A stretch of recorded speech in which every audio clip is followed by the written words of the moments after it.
Mabele mzee wa kusafisha. Niambie mama Udi, unakwenda wapi saa hizi huko?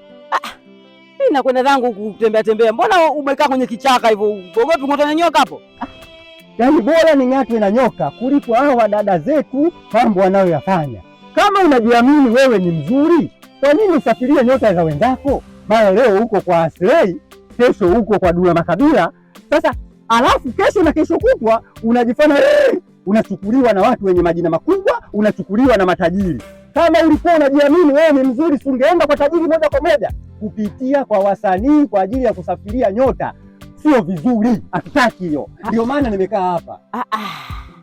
Huko sasa Mabele mzee wa kusafisha na kuenda kubaya. Unaanza kuwazungumzia watu, yatakuja kukukuta makubwa. Potelea pote bwana. Mimi lazima nisafishe. Nimeamua kusafisha sasa. Lakini kweli wanawake wenzetu wanatudhalilisha sana. Hilo wanasema kweli mzee wa kusafisha. Safisha ili waache tabia hiyo. Safi sana.